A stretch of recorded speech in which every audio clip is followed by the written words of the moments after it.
দর্শক, সপ্তাহ ঘুরে আবারও চলে এলাম, হাজির হয়ে গেলাম আপনাদের সামনে রূপকথার রাত অনুষ্ঠান নিয়ে। বরাবরের মতোই আপনাদের সাথে আছি আমি রুহানি সালসাবিল লাবণ্য। প্রিয় দর্শক, আপনারা জানেন গত 24 তারিখ মুক্তি পেয়েছে আলোচিত চলচ্চিত্র ফাতিমা। এই চলচ্চিত্রের পরিচালক এবং সঙ্গীত পরিচালককে নিয়ে আমরা আজকে সাজিয়েছি রূপকথার রাত। আমাদের সঙ্গে আছেন চলচ্চিত্র নির্মাণ করেছেন যিনি ধ্রুব হাসান এবং সঙ্গীত পরিচালক পাভেল অরিন। অনেক অনেক স্বাগত রূপকথার রাতে। কেমন আছেন? জি ভালো আছি। আপনি? আলহামদুলিল্লাহ খুব ভালো। আমরা চেষ্টা করব কথায় কথায় গল্পে গল্পে দর্শকদের আগামী সময়টুকু ভালো করে দেবার, সুন্দর করে দেবার। প্রিয় দর্শক, আপনারা কিন্তু রূপকথার রাতে আমাদের সঙ্গে কানেক্টেড হতে পারেন।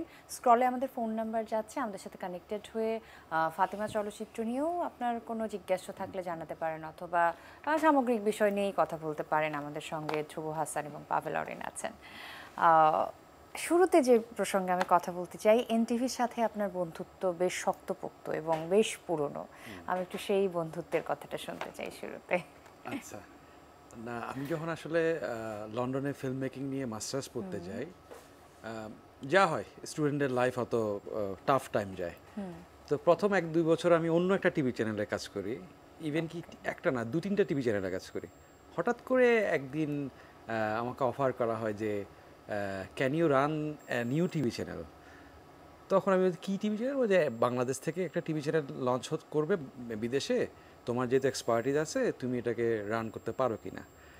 তো তখন অনিল নামে আমার এক ইন্ডিয়ান ফ্রেন্ড, ওনার বাড়ি মনে হয় সাউথে, অনিল আমাকে মেলে যোগাযোগ করে। অনিলের সঙ্গে আমার অন্য চ্যানেল থেকে পরিচয়। সো আমরা দুজনে মিলে we started NTV London UK, এবং ডকল্যান্ড ছিল আমাদের অফিস।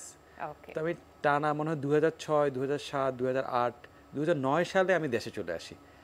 দেশে না আসা পর্যন্ত আমি এনটিভিতেই ছিলাম। তো ওভাবে এনটিভির সঙ্গে আমার দীর্ঘ অনেক পুরনো সম্পর্ক। আর এই এনটিভির স্টুডিওতে কত বছর পরে আসা হলো? এই এনটিভি স্টুডিওর মাঝখানে একবার এসেছিলাম যখন কামাল ভাই বেঁচে ছিলেন। কোনো একটা কারণে আমার ঠিক মনে পড়ছে না, আমার বাবা যখন মারা গেছিলেন তখন আসছিলাম, তখন একবার দেখা করে গিয়েছিলাম মাঝখানে। এই লাস্ট এনটিভি, এই অনেক বছর পরে আবার আসলাম। কেমন লাগছে? আমি ওকে বলছিলাম যে ইটিভির পরে মনে হয় এনটিভি ওল্ডেস্ট টিভি স্টেশন এই মুহূর্তে। অনেক শিল্পীর অনেক ইমোশন আছে এনটিভির সাথে। আপনার কাছে একটু শুনতে চাই, কেমন লাগছে আজকে এনটিভিতে এসে এনটিভির সাথে বন্ধুত্বের কথা? খুবই ভালো। আমি তো আসলে কথা একটু কম বলতে পারি। আমার যা স্মৃতি, খুব আমাদের এখানে অনেকগুলি ভালো লাইভ শো হতো তখন। এনটিভির প্রোগ্রামটা one of the premium show ছিল, ফোনো লাইভ কনসার্ট যখন ছিল। সো কোন সালের কথা এটা বলছেন? 2008-9 সালে। তো আমরা অনেক এক্সাইটেড থাকতাম তখন, ব্যান্ড আমরা মাত্র শুরু করি আর কি। তো তখন এখানে আসতাম, কনসার্ট হবে, সো অনেক মানে নার্ভাস থাকতাম। তারপরে শো করতাম, অনেক এক্সাইটেড থাকতাম আর কি। তো ওগুলির দিনের কথা মনে পড়তেছে, এই একই এই স্টুডিওতে আসতাম। তো আজকে অনেক বছর পরে বলতেছিলাম রুবেকে আমিও যে আসলাম, ভালোই লাগতেছে। ফাতিমা চলচ্চিত্র নিয়ে অবশ্যই কথা বলবো, তবে একটু পেছন থেকে সামনের দিকে আসতে চাই। চলচ্চিত্র নির্মাণের ইচ্ছেটা কবে থেকে জেগেছে মনে? আসলে এইটা ইচ্ছে অনেক পুরনো। আমরা ইন্টারমিডিয়েট থাকতেই আসলে আমি বিশ্ব সাহিত্য কেন্দ্রের সঙ্গে জড়িত ছিলাম চট্টগ্রামে। আমি চট্টগ্রামের ছেলে। আমি আবার আমার বন্ধু পিপলু, আমরা এবং আমার আরেক বন্ধু রাসেল, আমরা তিনজন মিলে বিশ্ব সাহিত্য কেন্দ্রের একটা পাঠাগার ছিল প্রবর্তকে। আমরা তখন নানা বইয়ের পোকা ছিলাম বলতে পারেন। ওই বইয়ের পোকা থেকে আলিয়াস প্রসেসে গিয়ে চলচ্চিত্র দেখা, শৈবাল চৌধুরী দেখেন সিইউএফএস নামে একটা সংগঠন চালাতেন, চট্টগ্রাম ফিল্ম সোসাইটি, ওটার সঙ্গে ইনভলভ হওয়া অ্যাজ এ লাইক এ সদস্য। তারপর যখন ইউনিভার্সিটিতে উঠলাম তখন আমরা নিজেরাই একটা চলচ্চিত্র সংসদের উদ্যোগ নিলাম। সেটার আমার শিক্ষক ঢালিয়াল মামুন ছিল আমার শিক্ষক। তো ওনার উদ্যোগে আমি, মাহতাব ভাই, Wahid Tareq wonderful film maker, এবং আমার এক বন্ধু রাসেল, আমরা মিলে চলচ্চিত্র সংসদ আন্দোলনের সঙ্গে যুক্ত হলাম। সেই থেকেই আসলে আমরা নানাভাবে চলচ্চিত্র দেখানো, চলচ্চিত্র নির্মাণের সঙ্গে আসছি আরও পরে। সেই ইচ্ছা তখন থেকেই ছিল বলতে পারেন। তো ওটা পুষে রাখা, ওখান থেকেই ফাইন আর্টস থেকে পাশ করে আবার ফিল্ম মেকিং পড়তে যাওয়া, তারপর টাকা দিতে না পারাতে ড্রপ আউট হওয়া, যাই হোক এটা লম্বা স্টোরি। ইচ্ছেটা অনেক আগে থেকেই ছিল, ইচ্ছেটা অনেক তার আগে মানে থেকে ছিল, সেম গল্পটা আপনার কাছ থেকেও শুনতে চাই যে একটু ছোটবেলার কথা শুনি, কোথায় বেড়ে ওঠা, কিভাবে বেড়ে ওঠা, এবং তারপরে কিভাবে ড্রামসের সাথে ভালোবাসাটা হলো। সো যেটা হচ্ছে যে ঢাকায় বড় হয়েছি, আচ্ছা। চিটং আমার বাড়ি আনফরচুনেটলি চিটং, আনফরচুনেটলি কেন? তো যেটা হয় যে ছোটবেলায় থেকে ঢাকায় পড়ালেখা করছি, তো তারপরে আমার ফ্যামিলিতেও টুকটাক গান বাজনা করতো সবাই, আচ্ছা। তো ওইখান থেকে দেখতাম। তো এখন ক্লাস 5 থেকে তখন দেখলাম যে একটু আব্বুর ব্যবসা একটু ঝামেলা হয়। তো আব্বু যখন ব্যবসা ঝামেলা হয় তখন আমারও স্কুল ড্রপ করতে হয় আসলে, তো তখন কিছু একটা করতে হবে, নাহলে তো কোনো কিছু করার এত নেই। ছোটতেই? হ্যাঁ, তো তখন গান বাজনা শুরু করে দিলাম।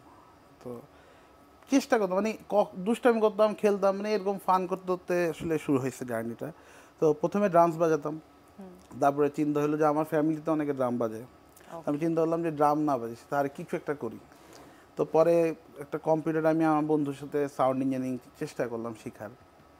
তারপর দেখলাম যে সাউন্ড ইঞ্জিনিয়ারিং করে হচ্ছে না, কারণ কী করতে হবে, তাদের মিউজিক ডিরেক্টর হতে হবে। কিন্তু আমরা তো কোথাও পড়ালেখা করিনি অ্যাকচুয়ালি, এখনও অনেস্টলি কিছুই জানি না মিউজিকের।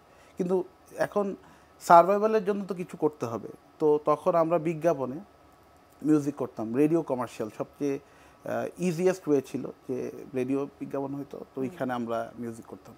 তা আমি আমার একটা অফিস আছে ছোটো, নাম বাটার কমিউনিকেশন। এখন আমরা এক্সপ্যান্ড করছি আল্লাহর মতো, বাট তখন খুবই ছোট ছিল মগবাজারে, তো ওইখান থেকে অল্প অল্প মাসে 1-2টা করে রেডিও কমার্শিয়াল পেতাম।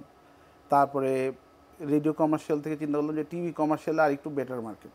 তখন ধ্রুব ভাইয়ের সাথে পরিচয়, ধ্রুব ভাইয়ের আমাকে টিভি কমার্শিয়াল দিত, গুলশান টুলশান আমাদেরকে খাওয়াইতো, দেয়তো। তো ওইখান থেকে আস্তে আস্তে স্লোলি ফারুকি ভাইয়ের সাথে পরিচয়। আবার তার মধ্যে আমরা ব্যান্ডেরও আল্লাহর মতো ভালো করতেছিলাম, আমার একটা ব্যান্ড আছে, ব্যান্ডের নাম চিরকুট। সো ওইখানে আমরা আস্তে আস্তে আমাদের গান মানুষ পছন্দ করা শুরু করলো। ওইখান থেকে ফারুকি ভাইয়ের সাথে কাজ করার সৌভাগ্য হলো। তো তারপরে আমরা সিনেমায় কাজ করলাম, চিরকুট টেলিভিশন সিনেমায় আমাদের প্রথম কাজ। টেলিভিশন সিনেমায় কানামাছি গানটা করার পরে আল্লাহর মতো ওইটাও ভালো রেসপন্স পেল। তারপরে অমিতাভ ভাইয়ের একটা সিনেমায় গান করলাম আয়নাবাজিতে, ওইটাও আল্লাহর মতো অনেক ভালো করলো। তো তারপর থেকে কেমনে কেমনে আমি অনেস্টলি বলতে যে ফারুকি ভাইয়ের একটা ইম্পর্টেন্ট রোল আছে যে আমার সিনেমার মিউজিক ডাইরেকশনের পিছনে, বিকজ আমি তো পারি না কিছু। এখন এটা আমি ফারুক ভাইকে বলছি যে আমি তো পারি না, তো উনি বলতে পারবি অসুবিধা নেই। তো উনি আসলে পুশ করতে করতে করতে করতে সিনেমায় ইয়া করলো, মানে মিউজিক ডিরেকশনে নিয়ে দিল। আর ফাতিমা আপনার মিউজিক ডিরেকশনে কততম চলে? তো যেটা হয়েছে টেলিভিশনের পরে কায়নাবাজির পরপরই তো ধ্রুব ভাইয়ের সাথে আমার মানে খুবই কাছের বড় ভাই, বিজ্ঞাপন করি, বিজ্ঞাপন ছাড়াও খুব ঘুরতাম। বেসিক্যালি আমার খিদা লাগলে আমি খুব খেতে পছন্দ করতাম ছোটবেলায়, এখনো পছন্দ করি। ধ্রুব ভাইকে ফোন দিতাম, কারণ তখন যেটা হচ্ছে ধ্রুব ভাই যত সব গুলশানের প্রিমিয়াম রেস্টুরেন্ট ছিল, ধ্রুব ভাই আমাকে নিয়ে খাওয়াতো একলা, তো আমি ওনাকে ফোন দিতাম। তো ওরকম খুবই একটা ফ্যামিলি বন্ডিং ছিল। তো ধ্রুব ভাইয়ের সিনেমা মানে তো এটা আমি মিউজিক ডিরেক্টর। তো যখন থেকেই ফাতেমা শুরু, আমার মনে হয় ফার্স্ট চেকটা উনি আমাকে দিছে, বিফোর মানে জাস্ট প্রডিউসারটা লক হইলো। আমি ওনার বনানী অফিসে গেলাম, উনি বললো এই যে ধরো, তো বম্বে টম্বে যাও, চলো মিউজিক করি। তো এভাবেই শুরু হয়েছে ফাতেমা। এক্স্যাক্ট ইয়ারটা ধ্রুব ভাই বলতে পারবে। এমনিতে স্ক্রিপ্ট হয় 2016 সালে, 2017 সালে সবাইকে ইনভলভ করি আর কি। ওকে, আপনার যে মানে ব্যাক স্টোরি শুনলাম, সেখানে বোঝা যাচ্ছে যে ফ্যামিলিতে যেহেতু অনেকেই গান বাজনার সঙ্গে যুক্ত ছিলেন, ফ্যামিলি সাপোর্টটা আপনি পেয়েছেন? হ্যাঁ, আলহামদুলিল্লাহ। ফ্যামিলি যেটা হয় যে বিজনেস যখন, মানে আব্বুর বিজনেস যখন আসলে স্ক্যাটার্ড হয়ে গেছিলো, তখন তো একটু ফ্যামিলিটাও স্ক্যাটার্ড থাকে। তো বাট ওরকম কোনো ঝামেলা কখনো করে নাই। আর অ্যাডিশনাল আমি বলবো যে ইট ওয়াজ ওকে ইন দ্য ফ্যামিলি, যে আছে না, মানে অনেক হাইলাইটেড কিছু না। আমার আম্মা অনেক পছন্দ করতো যে আমি ডান্স বাজাই, আমার আম্মা খুব চাইতো, বাট আমি একদম প্রথম চাইতাম না, বিকজ আমি 1 থেকে ডান্স বাজাই, কনসার্ট করি আসলে ক্লাস 1 থেকে। সো তখন আমার পুরাটাই 5 পর্যন্ত আমার আম্মা খালি প্যাট্রন করতো, বিভিন্ন জায়গায় যাও, এই করো সেই করো, কিন্তু আমার ইচ্ছা করতো না, বিকজ মানে পরে তো দেখলাম যে এটাই পারি, এটাই করি। আচ্ছা, আপনার ক্ষেত্রে স্টোরিটা কিরকম? উনি যেরকম সাপোর্টটা পেয়েছে, আপনি যে নিজেকে ফিল্ম মেকার বানানোর স্বপ্ন দেখছেন, তো সাপোর্টটা কি আপনি পেয়েছেন? দেখুন, আমার ব্যাপারটা কমপ্লিটলি উল্টা। আমার 14 গোষ্ঠীতে কেউ ফিল্ম মেকিং এ নাই, নাম্বার 1। নাম্বার 2, বাট আমি আমার বাবার প্রিয় সন্তান ছিলাম, সামহাউ কতজন ভাই বোন, আপনি কততম? আমরা 5 ভাই 4 বোন, ইজ আ আচ্ছা, বিগ ফ্যামিলি। আপনি কততম? আমি পঞ্চম। আচ্ছা, পঞ্চমতম, কিন্তু পঞ্চমতম হলো মানে থাকে না মানে আমার ওই আলাদা ভালোবাসাটা পাওয়ার আলাদা কারণটা কি? কারণ আমার আগে একজন সন্তান মারা গেছিল, মানে এই কারণে আর তখন থাকে না বাবারা যে চাই কারো কাছ থেকে, খোদার কাছ থেকে, ঈশ্বরের কাছ থেকে যে এরকম একটা চাইল্ড হোক, ওভাবে আমি সামহাও আমার বাবার হয়তো খুব প্রিয় ছেলে ছিলাম। কিন্তু এটার একটা খেসারত আমাকে দিতে হয় মানে অন্যভাবে। আমার বাবাকে আমি অসম্ভব লাভ করি, এটা নিয়ে কোনো সন্দেহ নাই। কিন্তু আমার খুব সাইকেল চালানোর শখ ছিল ছোটোবেলা থেকে। আমার 2টা সাইকেল ছিল, এবং উনি তখন আমার রেসিং সাইকেল ছিল না। আমি সাইকেল নিয়ে টই টই করতাম, লাইকে আমাদের ওখানে পাহাড় এবং সমুদ্র কাছাকাছি, কিন্তু সমুদ্র কাছে বললেও আমাদের বাসা থেকে সাইকেলে প্রায় 1.5 ঘন্টা লাগতো চালিয়ে যেতে। আমি প্রায় 1-1.5 ঘন্টা চালিয়ে সমুদ্রে চলে যেতাম সাইকেল নিয়ে। এটা আমার একদম নেশার মতো ছিল। আমার বাবা আমাকে বললো, তোকে আমি একটা রেসিং সাইকেল দিব, তুই মাদ্রাসায় পড়, এটা আমার ইচ্ছা। তো আমি তখন ক্লাস 5 না 6-এ পড়ি। কিন্তু মনের মধ্যে ফিল্ম মেকার হওয়ার না, স্বপ্ন তো তখনও আছে। এই স্বপ্ন আচ্ছা। গড়ে ওঠেনি। আচ্ছা, এটা আচ্ছা। বললে তো মিথ্যা কথা বলা হয়। তখনও আমি জানিই না কি করবো, তখন আমি অ্যাডভেঞ্চারাস ছিলাম। প্রচুর কিশোর থ্রিলার পড়তাম। মাসুদ রানা আমার খুবই প্রিয় ছিল, কিশোর গোয়েন্দা আমার খুবই প্রিয় ছিল। ওখানে রাইফেল ক্লাবের পাশে চট্টগ্রামে এরকম পুরনো বইয়ের দোকান ছিল। ধরেন এমন হতো যে বই 3 দিনের জন্য ভাড়া নিতাম। আচ্ছা, তো 3 দিন শেষ হওয়ার আগে আমি সকালে নিয়ে গিয়ে বিকেলের মধ্যে শেষ করে বলতাম যে এই বইটা তো আসলে পাতা নষ্ট, আমাকে আরও বই দেন। সো সে 3 দিনের মধ্যে আমি আরও 3বার বই নিতাম। ও পরে আমার ট্রিকটা ধরে ফেলে যে তুমি তো এর মধ্যে বই পড়ে ফেলছো। যাই হোক, তো আমার বাবার ওই প্রলোভনে পড়ে আমি মাদ্রাসায় গেলাম। মাদ্রাসায় যাওয়াটা কোনো বড় ব্যাপার না, কিন্তু ওখানে গিয়ে আমি রিয়েলাইজ করলাম যে এইটা আসলে আমার কাপ অফ টি না। প্রথমত আমি একেবারেই প্রচণ্ড ফুটবল ভালোবাসতাম, আমি ফুটবল খেলতাম, আমি কিশোর লিগও খেলেছি। ইনফ্যাক্ট আমার এখন মনে আছে বজ্রকণ্ঠ নামে একটা লিগে খেলতাম, এবং চলন্তিকা, এবং আমি রাইট সাইডে খেলতাম। এবং আমাকে বলতো যে আমার গোল ভাগ্য খুব ভালো। আমার কয়েকজন ফ্রেন্ড খুব নাম করা ফুটবলারও শেষ পর্যন্ত হয়ে, ফরহাদ মনে হয় আবানিনা ব্রাদার্সে খেলেছে, পাভেল আমার আরেক বন্ধু, ওর নামে নাম, ও চট্টগ্রাম, ও হলো বড় কামাল, আবানের বড় কামাল ভাইয়ের ছোট ভাই, আমার বন্ধু ইমন। তো লাইকে আরও প্রচুর ফ্রেন্ড ছিল, আমি তাদের নামও ভুলে গেছি। আমরা সবাই ফুটবলার, আমরা মনে হয় লাস্ট জেনারেশন যারা বাংলাদেশে ফুটবলটাকে অসম্ভব ভালোবাসতাম। ইভেন কি আমার মনে আছে আমি সাব্বির ভাইয়ের খেলা, মোহাম্মদানা সাব্বির ভাই, উনি চট্টগ্রামে গেছিলেন, আমি অটোগ্রাফ নেওয়ার জন্য, উনি যখন গোল করলেন দেয়াল টপকাই ওনার কাছে গেছিলাম। So it's like a beautiful memory. এরকম একটা দুরন্ত ছেলে যখন মাদ্রাসার মতো একটা লাইকে অনেকটা ক্যারেক্টারের মতো কোনোভাবেই খাপ খাওয়াতে পারছিলাম না। আমি অনেকবার পালায়ও আসছি। ইনফ্যাক্ট 6 তলা থেকে আমি পালায় আসছি। আমি সমস্ত লুঙ্গি গিট দিয়ে 6 তলা থেকে নিচে নেমে চলে আসি ঈদের আগের দিন। তো এরকম অসংখ্য ঘটনা আছে আর কি। শেষ পর্যন্ত আমার বাবাকে আমি কনভিন্স করলাম যে এইটা আমার জায়গা না। ওই বিস্তারিত না যাই কেন এই কনভিন্সিং। তারপর আমি সিদ্ধান্ত নিই যে আমি চট্টগ্রাম কলেজে পড়বো। ওই চট্টগ্রাম কলেজ ছাড়া কোথাও থেকে আমি ফর্মও নিই নি। লাকিলি চট্টগ্রাম কলেজে আমি টিকলাম। এখানে বিশাল বড় স্ট্রাগল। টিকার পর এত আনফর্চুনেট, মাদ্রাসার হয় কি আপনার রেজাল্ট আসে দেরিতে। আমি টিকলাম কিন্তু আমি ভর্তি হতে পারছি না। তারপর একজন আমাকে বুদ্ধি দিল যে তোমার জন্য, এটার জন্য তোমাকে আন্দোলন করতে হবে। এবং সত্যি সত্যি আমি দেখলাম যে আমি খুঁজে বের করলাম আমার মতো আরো 7 জন কি 9 জন ছিল, ওদেরকে নিয়ে আমি আমরণ ধর্মঘট শুরু করলাম। আপনার ডিরেকশন প্রথমবার শুরু হলো, আপনার ডিরেকশনে এবং 7 দিন আমি ননস্টপ বসেছিলাম বারান্দায়।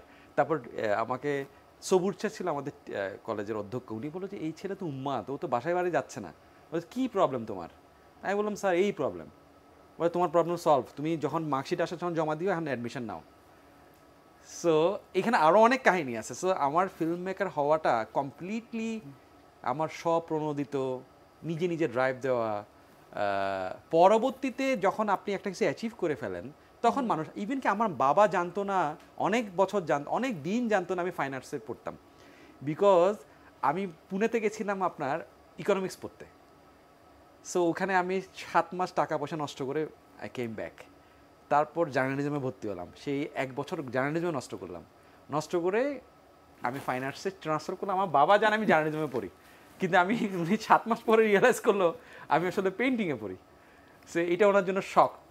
ছোটবেলায় যেরকম অ্যাডভেঞ্চারাস ছিলেন, হ্যাঁ। বড়বেলাতেও অ্যাডভেঞ্চার করেছেন। হ্যাঁ, দ্যাটস ট্রু। ওইটাই আমার সম্বল, পুঁজি। আমরা ধ্রুবের কিন্তু আজকে প্রচুর গল্প শুনবো।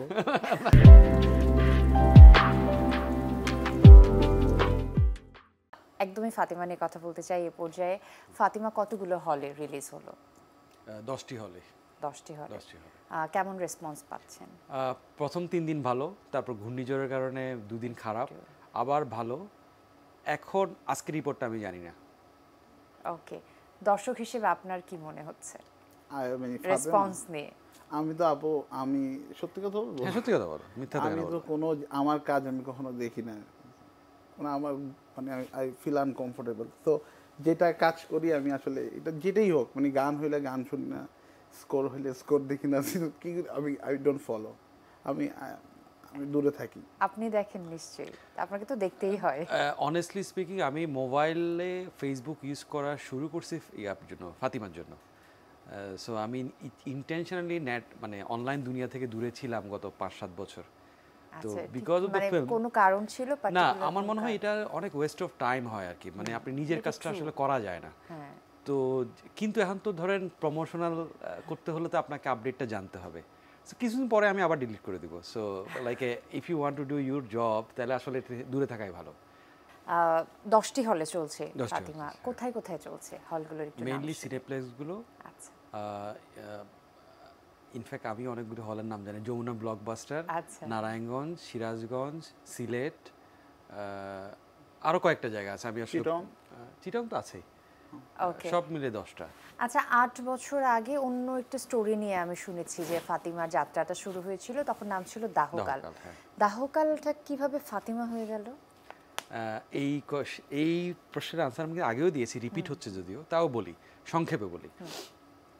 প্রথমত 2016 সালে আমি ভেবেছিলাম যে আমাদের মুক্তিযুদ্ধের উপর যতগুলি ছবি হয়েছে সবগুলি ভালো, কিন্তু সামহাও আছে না যেই ছবিটার মধ্যে এক ধরনের দর্শক প্রিয় ছবি হবে, যারা যুদ্ধের সময় আটকে পড়েছিল দেশে, ওদের স্ট্রাগল প্লাস মুক্তিযোদ্ধাদের যুদ্ধ, এই দুইটার এক ধরনের সংশ্লেষ করে এক ধরনের গল্প বলা, যেটা সত্যি কথা বলতে গেলে জাহানারা ইমামের ডায়েরি, সুফিয়া কামালের ডায়েরি, নানা মুক্তিযোদ্ধার বর্ণনা সব মিলিয়ে আমি দাহকালটা স্ক্রিপ্টিং করেছিলাম। এবং সেটা এক ধরনের অ্যাপিক অ্যাপ্রোচ ছিল এবং বেশ ভালো ফান্ডও ছিল। কিন্তু সামহাও যিনি আমাকে ফাইন্যান্স করছিলেন উনি ছবির শ্যুটের ফার্স্ট লটের পরপরই ফাইন্যান্সটা বন্ধ করে দেন। তখন আমি আসলে বিপদে পড়ে যাই। তারপর ভেবেছিলাম যে আমার কাছে যে অর্থ ছিল আমার নিজের বাড়ি বিক্রি থেকে, সেই টাকা দিয়ে মনে আমি করে ফেলতে পারবো। সেই টাকাও যখন চলে যায়, দেন আমি রিয়েলাইজ যে এই প্রজেক্ট আসলে এইভাবে শ্যুট করা সম্ভব না। তাও আমি তখন আশা ছাড়িনি, কিন্তু দেখলাম যে একটা কিশোর ছেলে ছিল প্রোটাগনিস্ট। ওই ছেলেটা এর মধ্যে 1-1.5 বছর গ্যাপ হয়ে গেছে, ওই ছেলেটার চেহারা চেঞ্জ হয়ে গেছে, কিশোর ছেলেটা খুব তাড়াতাড়ি বাড়ে। তখন এর মধ্যে আসলো করোনা, সব মিলিয়ে আমি চিন্তা করলাম যে আমার তো কোনোভাবেই আমি আর দাহকালে মানে আগের গল্পে ফিরে যেতে পারবো না। কিন্তু আমি এতগুলি সময়, অর্থ, এত কিছু ইনভেস্টেড, এবং সেটা তখনই ধরেন অলমোস্ট 2 করোড় টাকা ইনভেস্ট করে ফেলেছি আমি। তো যার ফলে আমি আসলে হার মানতে চাইনি, নাম্বার 1। নাম্বার 2 হলো না, এক ধরনের ফ্রাস্ট্রেশনও পেয়ে গেছে যে এটা কী হবে। সবাই, ইনফ্যাক্ট আমার ওয়াইফের সঙ্গেও অনেক কথার মনোমালিন্য তৈরি হয় যে তুমি এটা কী করছো, it's like you are going to suicide kind of thing এইটা করতে গেলে। নানা সিচুয়েশনের মধ্যে থেকে হঠাৎ করে একদিন আমার মাথায় আসলো, আমার কিছু ফ্যালো বন্ধুবান্ধব ফ্রেন্ড আছে, এদের সঙ্গে আড্ডাবাজি করতে গিয়ে একজন রবিউল আলম রবি, ও কিন্তু খুব ভালো ডিরেক্টর, আর আমাদের সাদ প্লাস আদনান হাবিব নামে আরেকজন, এবং আড্ডাবাজির মধ্যে হঠাৎ করে স্পার্ক করলো, আমাদের আলাপের মধ্যে আসলো যে এই ফুটেজগুলো আমরা শ্যুট করে ফেলেছি, আমাদের দাহকালের যে মূল যে মেসেজ, এই মেসেজটাকে ঠিক রেখে তাহলে আমরা যদি রিডাইরেক্ট করার কোনো স্কোপ থাকে এটা আমরা কেন করি না। ওরা 2-3জনের কেউ কিন্তু জানে না যে আমার কি শ্যুট করা। আমি তখন থেকে চিন্তা করলাম যে হোয়াট টু ডু। তখন হঠাৎ করে মাথায় আসলে আচ্ছা এখানে তো 2টা ক্যারেক্টার ছিল, একটা ক্যারেক্টার তো 99% শ্যুট শেষ করেছিলাম, যে ক্যারেক্টার নাম ছিল সুবর্ণা, যে হলো মূলত একটা বীরাঙ্গনা ক্যারেক্টার ছিল, ফারিন এটা অভিনয় মূল ভূমিকা অভিনয় করে। লাকিলি তার আমরা প্রায় 99% শুটিং শেষ করেছিলাম। আচ্ছা ওকে, আমার কাছে তাহলে এই চরিত্রের শুরু শেষ পুরোটাই আছে। আচ্ছা হ্যাঁ, তো let's write on this things. আচ্ছা, রাইট করার আগে কী করলাম, এটা আসলে ল্যাব টেস্টের মতো আমরা পুরো ফিল্মটা এডিট করলাম। এডিট করে আমরা দেখলাম যে কি গল্প ফিট ইন হয়। এই করতে করতে আসলে 6 মাস চলে যায়। তারপর আমি লিখি, আমার যে কো রাইটার আদনান হাবিব উনি লিখেন, লিখতে লিখতে আমরা একটা জায়গায় আসি, না এখন this is working. It's like এই ছবিটা বলতে গেলে এই ছবি যে আজকে এখানে এসে দাঁড়াবে এটা আমরাও জানতাম না। ইটস লাইক এ লেফট টেস্টের এক ধরনের ফলাফল। মানে এইটা কিন্তু বাংলাদেশের হিস্ট্রিতে চলচ্চিত্রের ইতিহাসে একটা প্রথম ছবি যে এইভাবে এক্সপেরিমেন্ট করে শেষ পর্যন্ত শেষ করা হয়। ইন্টারেস্টিংলি আমরা কিন্তু ছবিটা আবার যেন তেনভাবেও শেষ করতে রাজি ছিলাম না। আমরা চাইলাম যে এমন একটা ছবি করতে যেটা দেখে আপনার কন্টেম্পোরারি মনে হবে, একই সাথে আমরা যে মুক্তিযুদ্ধের মেসেজটা জনগণের মধ্যে দিতে চাইছিলাম। ধরেন এখন হয় কি, এমন একটা সময় আমরা বসবাস করি, মানে মানুষ একটা বড় অংশ ধরুন মুক্তিযুদ্ধের কথা বললেই বলে যে আমরা এটাকে ব্যবসা হিসেবে ট্রিট করছি, যেটা খুবই দুঃখজনক নাম্বার ওয়ান। আবার কিছু লোক মুক্তিযুদ্ধের মুখেই শুধু বলেন, এটার যে মূল চেতনা এটা তার কার্যক্রমে কোথাও রিফ্লেকশন নাই। সো এই দুই গ্রুপের মাঝখানে আমরা একটা ছোট মাইনর গ্রুপ আছি, যে গ্রুপ সবসময় একটা আত্মক্রন্দনে থাকি যে আসলে এটা কি, মানে যেখানে মানুষের রেসপেক্ট, সম্মানবোধ, পারস্পরিক মমতাবোধ সব কিছু হারিয়ে যাচ্ছে। তাহলে কালচারালি আমরা আসলে কি অ্যাচিভ করছি? অ্যাজ এ চলচ্চিত্রকার আমার মনে হচ্ছে আমাদের এমন কিছু সিগনিফিক্যান্ট কাজ করা উচিত যাতে আমরা মানুষকে, হয়তো আমরা খুব কম মানুষকে এই মেসেজ দিতে পারবো, হয়তো মেজরিটি মানুষ অলরেডি অন্য কিছুতে ইউজ টু হোক, কিন্তু আমরা যদি কিছু মানুষকেও যদি এই মেসেজটা দিতে পারি যে আপনারা একটু ভাবুন, তাইলে আমাদের চলচ্চিত্র নির্মাণটা সার্থক। ওই জায়গা থেকে আমরা দাহকাল থেকে ফাতিমাতে শিফট হই। কন্টেম্পোরারি সময়ের সাথে 71-এর প্লট এক ধরনের সংমিশ্রণ করে আমরা একটা মেসেজ দিয়ে গল্পটা শেষ করি। আচ্ছা, এই প্রসঙ্গটাতে আমি আবার আসব। আপনার কাছে এর ফাঁকে আমি একটু শুনে নিতে চাই যে আপনি তো বলছিলেন যে আগে থেকে ওনার সাথে খুব চমৎকার একটা বন্ডিং আছে আপনার, এবং যেহেতু উনি ফিল্ম ডিরেক্ট করছেন এবং সেখানে আপনি মিউজিক ডিরেক্টর হবেন, এটা আপনার দাবির জায়গা হোক বা যেটাই হোক, এরকম একটা সম্পর্ক আপনাদের ছিল। তবে ফাতিমার কোন দিকটি আপনাকে সব থেকে বেশি আকর্ষিত করেছে মিউজিক ডিরেক্টর হবার জন্য? ওই যে আমি যেটা শুরুতে বললাম যে ধ্রুবের তো আমার ভাই, ধ্রুবের কাজ আমি করবো, ওইটা সম্পর্ক আলাদা। ফাতিমা চলচ্চিত্রের কোন বিষয়টি?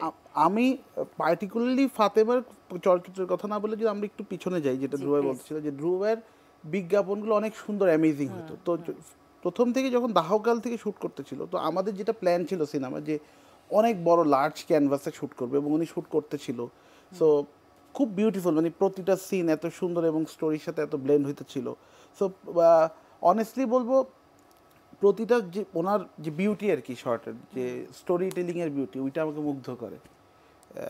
এবং এত সুন্দর একটা পিকচারের ভিজুয়ালের সাথে একটা, আর আমার আব্বু মুক্তিযোদ্ধা, সো ওইটার সাথে একটা কানেকশন তো আছে, মুক্তিযোদ্ধার গল্প আর সুন্দর ভিজুয়াল। তো এখনকার দর্শকদের জন্য তখন যেটা প্ল্যান ছিল আমাদের, সো এটা খুব এক্সাইটেড ছিলাম আমি এই জন্য। তো ওইটাই আমাকে মনে হয় যে মুক্তিযোদ্ধার সাথে যে সন্তান হিসেবে যে কানেকশনটা, ওইটাই মনে হয় one of the core reason with the beautiful images and story. এই ফাঁকে একটা বলি, দাহকালের জন্য কিন্তু আমরা এখন 2টা গান এই ছবিতে আছে, কিন্তু আমরা আসলে টোটাল গান বানিয়েছি 7টা গান, কিন্তু আমরা রিলিজই করিনি। আমরা কিন্তু আরও 7টা গান আমাদের রয়েছে, যে এই গানগুলি রিলিজ কোনোদিন হবে কিনা আমরা জানি না। আমরা এতগুলি গান কিন্তু রেডি করেছি, এবং এই প্রত্যেকটা গানে আলাদা করে। এখন আমি বুঝতে পারছি ভাবি কেন আপনাকে বলছে যে তুমি তো একটা সুইসাইডাল অ্যাটেম্প্ট নিয়েছো। আর ফিল্মে অনেস্টলি 7টি গান, মানে এই দুটো সহ 9টি গান কিন্তু টোটাল। আর তার মধ্যে একজন কলকাতার ফোকস গায়কের গানও আছে। ওই গানটা আমরা চাকমা, মারমা, যতগুলি নৃগোষ্ঠীর ভাষা আছে সেই ভাষাতেও আবার আছে, মানে বাংলার সঙ্গে সেই ভাষাগুলোও যুক্ত। সেই গান আমরা আর এই গল্পে ফিট ইন হয় না বলে আর দেই নেই। আর একটা জিনিস আমি অ্যাড করতে চাই ধ্রুবের সাথে, যেটা হচ্ছে ফিল্ম মেকারদের জার্নিটা অনেক, মানে অনেক বড় এবং অনেক কষ্টের। সত্যি কথা, আমরা মিউজিক করে আমি তো একটা ডিপার্টমেন্ট হয়তো একটু বিগার ডিপার্টমেন্ট, ফিল্মে তো অনেকগুলি ডিপার্টমেন্ট থাকে, আর্ট থেকে, কস্টিউম থেকে, ক্যামেরা থেকে। তো আমাদের জায়গা থেকে আমরা খুবই একটা সামান্য জায়গায় ডিল করে আমার মনে হয়, বাট ওনার যেই ইনভলভমেন্ট আসলে এইটা সত্যি দেখে শিখার মতন, যে এত বছর ধরে যে হার না মানা, যেটা উনি বলতেছিল যে কোনো অ্যাসপায়ারিং ফিল্ম মেকারদের জন্য, বিকজ আমাদের ইন্ডাস্ট্রি তো এখনও ডেভেলপিং, আমি বলবো যে অনেক ডেভেলপ করার অপরচুনিটিস আছে, অনেক কিছু আসলে বাকি আছে সিনেমা ইন্ডাস্ট্রিতে হওয়ার বা করার। তো যে কোনো ফিল্ম মেকারের জন্য আমি বলবো ধ্রুব ভাই উইল হ্যাভ আ মানে will give a positive impact.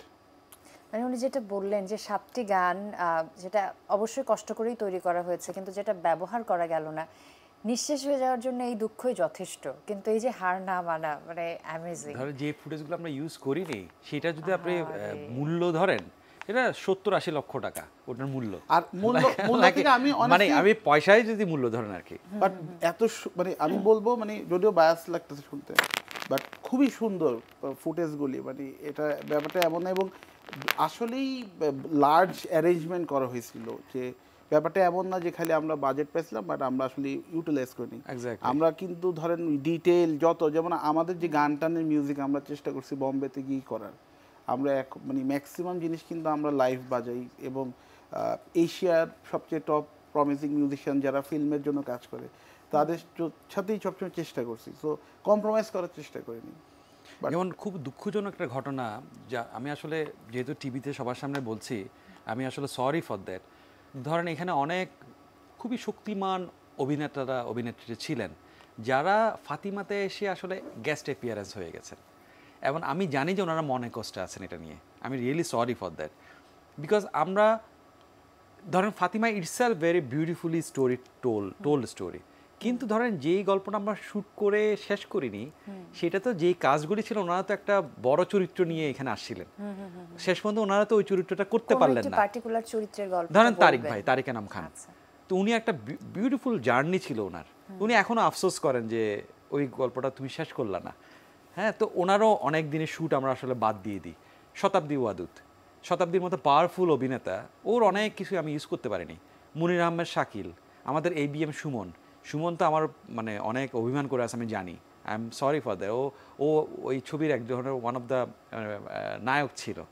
তারপরে আমাদের শাহেদ আলী সুজন, শিল্পী সরকার অপু, তো এরকম অনেকগুলি পার্সন ছিল যাদের বোল্ড রোল ছিল। হ্যাঁ, জাহানারা ইমামের রোলটা করছিলেন আমাদের শিল্পী সরকার অপু মেইনলি, মানে ওনার ছায়া, যার ফলে ওনাদের এক ধরনের দুঃখবোধ এই ছবি নিয়ে আছে। সেটা খুবই স্বাভাবিক, এবং আমি নিজেও এটার জন্য আমার খারাপ লাগে, কিন্তু ধর আমার কিছু করার নাই।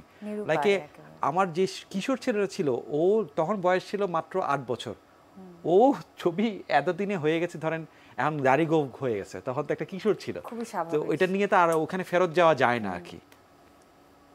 কত কিছুর মধ্য দিয়ে যেতে হয়। ইনফ্যাক্ট সাজ্জাদ ভাই মারাও গেছেন, আমাদের অসাধারণ অভিনেতা ছিলেন সাজ্জাদ ভাই, উনি কিন্তু আপনি চিনেন, খুবই নামকরা, উনি কিন্তু মারাও গেছেন ছবির মাঝখানে হার্ট অ্যাটাক করে। তখন একটি প্রসঙ্গে কথা বলছিলেন যে সুবর্ণা অর্থাৎ ফারিনের অংশটি প্রায় 99% শুট করা ছিল, পরবর্তীতে এসে কত পার্সেন্ট আবার শুট করতে হয়েছে? দেখুন এখন যেটা হয়েছে, আমরা পুরা ছবিটা যদি আপনি দেখতেন তাহলে আরো আলাপ করতে ইন্টারেস্টিং হতো।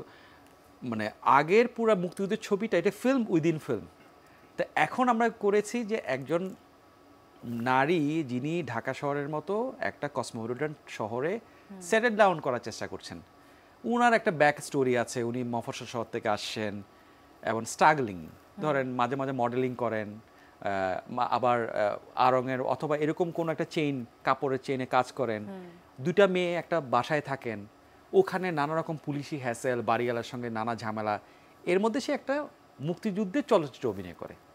যেই চলচ্চিত্রের রোলটা হলো সুবর্ণা, প্রথম সেই চরিত্রটা সে লাইটলি নেয়, যখন ছবিটা বন্ধ হয়ে যায়, এদিকে তার নানা রকম ক্রাইসিসে সে ঘর থেকে তাকে বাড়িওয়ালা বেরেই করে দেয় একভাবে আর কি। তার যে বর্তমান সময়ের স্ট্রাগল আর তখনকার 71-এর যে স্ট্রাগল, যে মেয়েটার ইনার সাইডের যে স্ট্রাগল, এই স্ট্রাগলটা একটা জায়গায় মার্জ হয়। সো যার ফলে ফাতিমা সুবর্ণাই ফাতিমায় সুবর্ণা, আবার অন্যভাবে বলতে পারেন ফারিনই ফাতিমা। ওকে, মানে এখনকার ফারিন হয়তো ফাতিমা না, কিন্তু ফারিনের যে মানে গড়ে ওঠা সেটাকেও যদি আপনি ফাতিমা হিসেবে ট্রিট করেন, ফাতিমা একটা নেম, মানে এটা ফাতিমা না হয়ে যদি জামিলাও হতো কিছু যায় আসে না, মানে it's like any one any name. মূল পয়েন্টটা হলো এখনকার একটা ইন্ডিভিজুয়াল মেয়ের যে স্ট্রাগল একটা শহরে বেঁচে থাকার জন্য, সেটা মেয়ে হতে পারে ছেলে, মেয়েদের স্ট্রাগলটা বেশি ছেলেদের তুলনায়। তা সূত্র ধরে আসলে আমরা সুবর্ণাতে গিয়ে হাজির হই।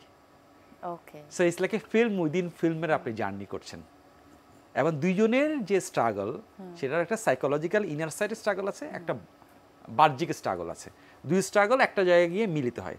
এবং ছবিটা আমরা একটা ওপেন এন্ডে শেষ হয়, যে ওপেন এন্ডে শেষ হওয়াটা এক ধরনের মানুষের কাছে আমরা প্রশ্ন রাখি যে আসলে এই মেয়েটা তাহলে ফিউচার কি, তুমি টানো, এটা আমরা না টানি। বিকজ আমরা যে ধরনের ছবি বানাতে চেষ্টা করেছি, আমরা প্রথম ছবি হিসেবে আমি ঠিক ওই অর্থে যেখান থেকে আমার শিফটিং, যে আমার একটা বড় শিফটিং, আমি বানাতে চেয়েছিলাম কমার্শিয়াল ছবি, কিন্তু আমার যে এক্সপেরিয়েন্স গত 6-7 বছর, আই রিয়ালাইজ যে এইটা আমি আসলে আর বানাতে চাই না, বিকজ আমাকে ওইটা আর ইন্সপায়ার করেনি। আপনি বলতে পারেন যে এটা এক ধরনের কন্ট্রাক্ট, আপনার টাকা নাই, পয়সা নাই, আপনি কমার্শিয়ালটা না বানাই তাও আবার বানাচ্ছেন এক ধরনের নন কমার্শিয়াল মুভি, যেটার কমার্শিয়াল ভ্যালুটা ওই অর্থে কম। কিন্তু জীবন আমাকে আসলে ওখানে পুশ করেছে, আমার এক্সপেরিয়েন্স অফ লাইফ, যে কষ্ট থাকলেও তুমি সত্যটা বলো।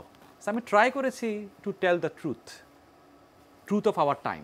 সুবর্ণা অর্থাৎ ফারিন এখন যেমন প্রমাণিত, 8 বছর আগে তেমনটা ছিল না, সেই জায়গা থেকে আপনি ফারিনকে কেন সুবর্ণা হিসেবে চিন্তা করেছিলেন? মানে আমি নাম না বলি, কারণ নাম বলাটা ঠিক না। তখন কিন্তু আমরা অনেকেই স্ক্রিন টেস্ট করেছিলাম, পরিচিত অপরিচিত অনেকেই স্ক্রিন টেস্ট দিয়েছিলেন, এবং দীর্ঘ শেখ প্রায় 3 মাস ধরে আমরা আপনার এই স্ক্রিন টেস্ট নিয়েছি। ফারিনও মানে 5 টাইম কিন্তু স্ক্রিন টেস্ট দিয়েছে, নট অনলি 1 টাইম তখন। সো ও সামহাও একটা বিজ্ঞাপন আমাদের সঙ্গে করতে আসে। ওই বিজ্ঞাপনে আমি প্রথম নোটিস করি যে এই মেয়েটার মধ্যে এমন একটা কিছু আছে যেটা আমার সুবর্ণা ক্যারেক্টার আমি চাই। সামহাও কিন্তু আমি একটা ডিসিপ্লিনের মধ্যে ছবিটা বানাতে চেয়েছিলাম। আমার একটা কাস্টিং কোচ ছিল, উনি খুব এক্সপিরিয়েন্স মানুষ, আমি ওনার নামও না বলি কারণ অনেক সময় সমালোচনাটা মানুষ নেয় না, শুধু ঘটনাটা বলি। উনি আমাকে খুবই নিরুৎসাহিত করেন আর কি, তুমি এরকম নতুন মুখ নিও না, তুমি নিজেই নতুন ডিরেক্টর, তুমি নতুন মুখ নিলে মানে এই ছবি তো ঠিক হবে না আর কি।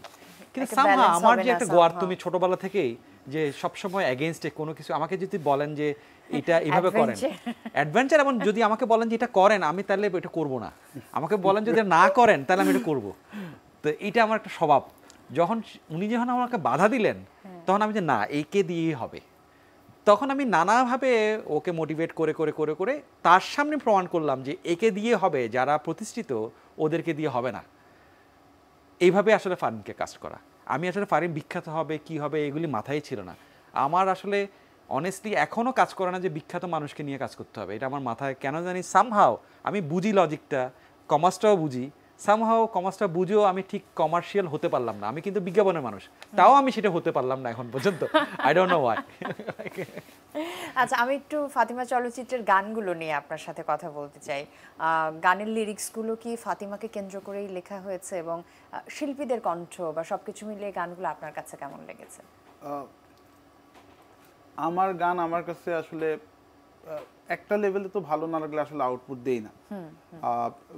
ফিল্মের ক্ষেত্রে যেটা হয় অবশ্যই সিকোয়েন্সের উপর বেস করে লেখা থাকে। তো ধ্রুব ভাই ব্রিফ দেন, আমাদের যে লিরিসিস্ট ছিল, এই দুটা গানই মনে হয় সুমি আপু লিখছে, চিরকুট ব্যান্ডের সুমি আপু। একটা গান উনি গাইছে, আরেকটা গান আমার প্রিয় কোনাল উনিও গাইছে। দুজনকেই থ্যাংক ইউ, কারণ অনেক কষ্ট হয়েছি অনেকবার, এই ধ্রুবার মতন অনেকবার চেঞ্জ করতে হয়। আসলে এটা সবচেয়ে প্রথম যেই থ্যাংক ইউ, মানে এটা গুণটা আসছে আবারও আনফর্চুনেটলি ফারুক ইউ আমাকে এত কারেকশন দেয় যে আমি এখন সবাইকে কারেকশন দিই। সর্বোচ্চ কতবার আপনাকে কারেকশন পেতে হয়েছে ওনার কাছ থেকে? ফারুক ইউবের কাছ থেকে? হ্যাঁ, যে কোনো একটি প্রজেক্টে। আমার মনে আছে টেলিভিশনে কানামাছি গানটাতে আমরা মনে হয় 52টা ড্রাফট করছিলাম আমি। আর ডুবের সময় আহারে জীবন গানটার জন্য 6 মাস ধরে গান লিখছে, একটা গানই ছিল, আর কারেকশনের কোনো মা বাপ নেই। মানে ধ্রুবের কাছে আমি খুব গ্রেটফুল অন স্ক্রিন বলতে চাই যে এই পুরো মিউজিক যদি খারাপ হয় আমার দায়িত্ব, এই পুরো সিনেমা সব আমার দায়িত্ব মিউজিকের, আর ভালো হইলো আমার দায়িত্ব, যাদের ধ্রুবের দায়িত্ব। তো সিনেমায় আসলে যেটা হয়, যেটা আপনার মূল কোয়েশ্চেনটা ছিল যে গান যখন গায় তখন ফিল্মের সাথে সিকোয়েন্সের সাথে একটু এক্সপ্রেশনের ব্যাপার থাকে।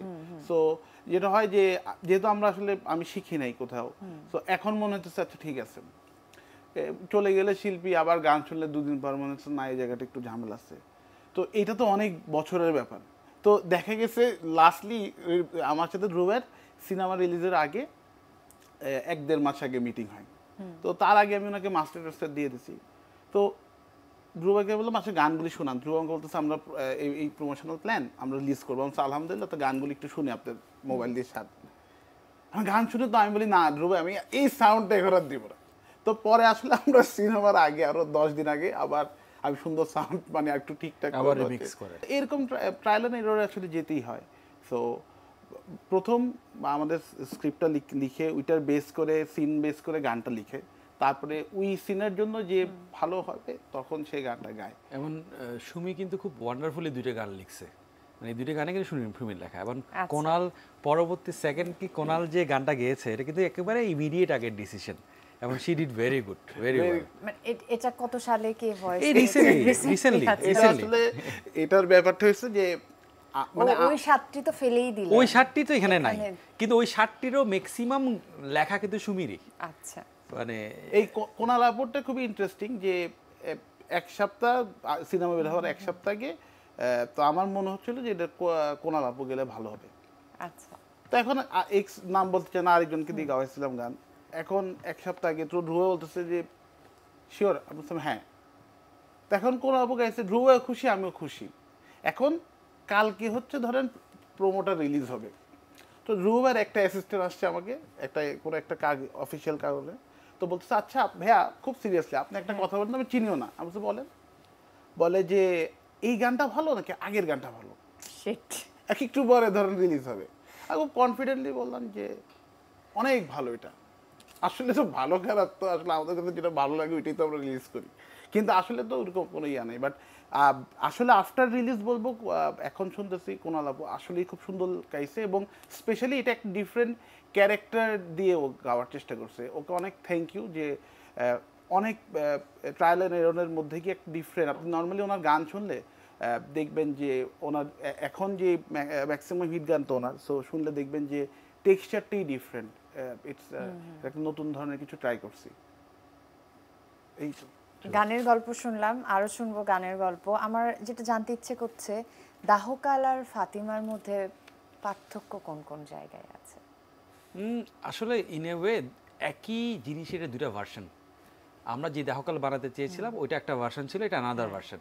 আমার কাছে ফাইনালি ধরেন অনেকের এখানে স্যাক্রিফাইস আছে এটা বানাতে গিয়ে, ওই নামগুলো আমার বলা উচিত, কিন্তু ধরেন ফাইনালি যে এটা ফাতিমা হয়ে রিলিজ হলো এটার জন্য আমি কিন্তু grateful, because it became more contemporary, এটা মোর এই সময়ের গল্প বলছে। আচ্ছা, সো এটা কিন্তু আমাদের হাতে ছিল না, বাট যেটা ঘটেছে ফাইনালি এটা ভালোই ঘটেছে।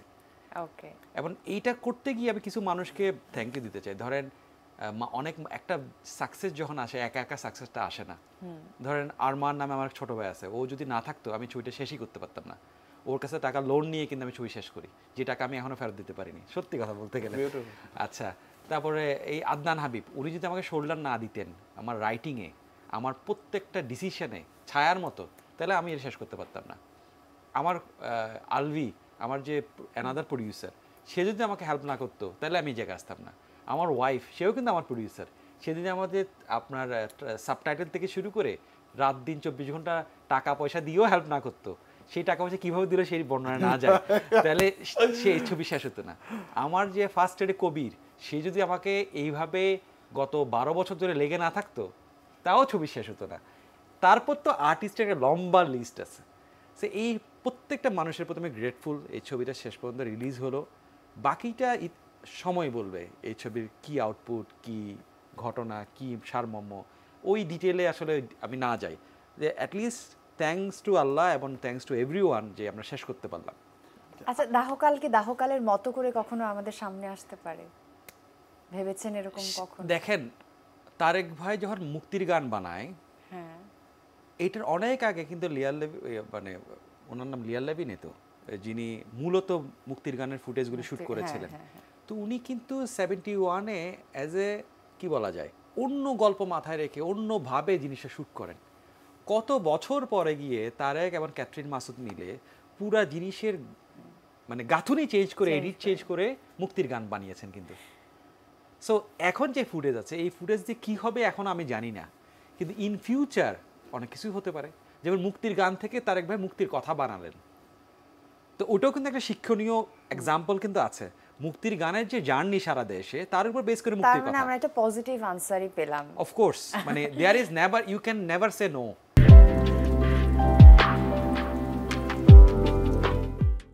আমরা ধ্রুব হাসান এবং পাভেল অরিনের সাথে কথা বলছিলাম ফাতিমা নিয়ে। ফাতিমা প্রসঙ্গেই থাকতে চাই, যেহেতু বড় পর্দায় এখন ফাতিমা চলছে। ফাতিমা বেশ কিছু আন্তর্জাতিক চলচ্চিত্র উৎসবে অংশগ্রহণ করেছে, ইরানের ফাজার আন্তর্জাতিক চলচ্চিত্র উৎসবে পুরস্কৃত হয়েছে। অনুভূতিটা কেমন একটু শুনবো, এত ঝড়ঝাপটার পরে হ্যাঁ এই স্বীকৃতি। আসলে এর আগে আমেরিকার দুটা ওহাইওর ইন্ডি গ্যাদারিং এর ফিল্ম ওখানে হয়েছে, তারপর অরল্যান্ডোতে হওয়ার পরে ওরা আমাকে মাত্র 1 সপ্তাহ টাইম দিয়েছে to process the visa.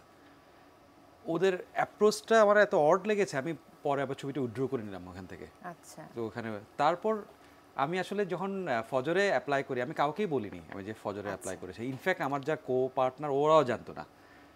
Luckily যখন ফজরে হয় আমি খুব খুশি হই, মন খুব ভালো লাগে এই কারণে, ফজর one of the very oldest এবং খুব প্রেস্টিজিয়াস ফিল্ম ফেস্টিভ্যাল। ধরেন ওনারা যে ইরানের মতো একটা কনজারভেটিভ দেশে এই ফেস্টিভ্যালটা চালিয়ে যাচ্ছেন, যদিও এটা সরকারের অনুদানে, কিন্তু যারা এটা রান করেন ওনারা কিন্তু অনেক স্ট্রাগল করে, ইনসাইড স্ট্রাগলটা অনেক ভয়াবহ। ইভেন কি এবার গিয়ে কিন্তু আমি আরও রিয়েলাইজ করলাম যেটা অন্য মাত্রায় ওনারা স্ট্রাগল করেন। এরপরে যে এই ফেস্টিভ্যালটা যে অন করে রেখেছেন, এইটার জন্য ওনাদেরকে স্যালুট। আর ইরান তো ধরেন যেত প্রথম সবার ভয় লাগে, আমার কেন জানি ইরান ইরাক এগুলিতে যেতে ইচ্ছা করে, কারণ ওই যে আমার একটা ধরেন এক ধরনের গোয়ার তুমি যা বলে তা আমি বিশ্বাস করি না। ধরেন ইরানকে যেভাবে পোর্ট্রে করা হয়, এটা সামহাও মনে হয় যে this is not a true, এটা আমার ইন্টারনাল ফিলিংস। ইভেন কি আমি যখন গেলাম, এত ভালো মানুষ আমি ভুটানে গিয়ে পেলাম, সেকেন্ড ইরানে গিয়ে পেলাম। মানে মানুষের আতিথেয়তা এত অসাধারণ হতে পারে, এটা আমি প্রথম জীবনে পেয়েছি ভুটানে গিয়ে। আমি হানিমুনে গিয়েছিলাম ভুটানে, তো ভুটানে আমার অসাধারণ এক্সপিরিয়েন্স। সেম এক্সপিরিয়েন্স আমার ঘটেছে ইরানে। মানে প্রথমত ওদের ফুড অসাধারণ, মানুষের আতিথেয়তা অসাধারণ। যেটা চোখে লাগে শুধু ওদের একটা নীতি পুলিশ আছে, নীতি পুলিশের কিছু কিছু জায়গায় একটু বাড়াবাড়ি আছে, ওগুলো চোখে লাগে। বাট আপনি যে মানুষ বলেন, আমার কান্ট্রি বলে, ইজ এ ওয়ান্ডারফুল কান্ট্রি। কতগুলো দেশ ভ্রমণ করেছেন এখন পর্যন্ত? এমনিতে আমি লন্ডনে ছিলাম দীর্ঘদিন, ইউরোপে 2-3টা দেশ, আর এদিকে ইরান, গুনতে গেলে সব মিলে ধরুন 20-22টা। ইভেন কি আমি লাকিলি আমার মাকে নিয়ে হজও করতে গিয়েছিলাম, সে ইন এ ওয়ে আমি মানে সৌদি আরবেও গিয়েছি। ওকে, আর আমি শুনছিলাম যে আগামী 2 তারিখ থেকে রেইনবো চলচ্চিত্র, রেইনবোতে ওটাও একটা প্রেস্টিজিয়াস ঘটনা, যে রেইনবোতে আমাদের ফিল্মটা ফাতিমা ক্লোজিং এ দেখানো হবে, ক্লোজিং এ দেখানো হবে। সো ওইটাও একটা ভালো ঘটনা রেইনবোতে। এরপরে আমার মেক্সিকো একটা ভেরি ওল্ডেস্ট, ওই ফিল্ম ফেস্টিভ্যালের বয়সে মনে হয় 92 বা এরকম, মানে it's like very oldest festival. ওটা তো দেখানো হবে মেক্সিকোতে, আমি মাসটা ভুলে গেলাম, অগাস্টে মনে হয়। আচ্ছা, সো এরকম আরও কয়েকটা আছে। তো ফেস্টিভ্যালের সংখ্যা বাড়বে, সেটা কমবে না। তো এটা ভালো দিক যে ফেস্টিভ্যালে ফিল্মটা ভালো করছে। নিঃসন্দেহে তাই। এদিকটাতে একটু চলে আসে। আচ্ছা, আমি শুনেছি যে আপনি নিত্য নতুন সঙ্গীত যন্ত্র সংগ্রহ করেন, জি, এটা কি ঘটনা সত্য? হ্যাঁ, মানে যেহেতু স্কোরিং ফিল্মের জন্য কাজ করতে হয়, সো আমাদের নতুন নতুন সাউন্ড লাগে সবসময় বিজ্ঞাপনের জন্য, ফিল্মের জন্য। ওইটা একটা জায়গা। আর আরেকটা রিজন হচ্ছে, তো খুব প্যাশনেটলি একটা সময় কিছু কিনতে পারতাম না, সো এখন যেখানেই যাই, যে সারা পৃথিবীতে আল্লাহ অনেক দেশে গেছে আলহামদুলিল্লাহ, সব যেখানে যে এখান থেকে দেশে গিয়েছেন মোটামুটি হিসাব 50 না, 50 না, কিন্তু হবে 30+ মেবি ইনশাআল্লাহ। আমরা সবসময় কথা বলতে যেয়ে কেন যেন অন্যদিকে চলে যাচ্ছি। ও তো ট্যুর করে, ওরা তো ব্যান্ডের। আমি কয়েকটা আগে থ্যাংক ইউ দিয়ে দিতে চাই। প্রথমত থ্যাংক ইউ দিতে চাই আমার ব্যান্ড চিরকুটকে, বিকজ ব্যান্ডের মাধ্যমেই এত বড় এক্সপোজার, সেই যে বিদেশ ঘুরে বেড়াচ্ছি, ব্যান্ডের প্রতি গ্রেটফুল। সো চিরকুটের প্রতিটা মেম্বারকে থ্যাংক ইউ দিতে চাই। তারপরে থ্যাংক ইউ দিতে চাই অবশ্যই আমার অফিস বার্টার কমিউনিকেশনে। আমাদের big bunch of music producers আছে 4 জন, আমরা অনেক বড় একটা টিম।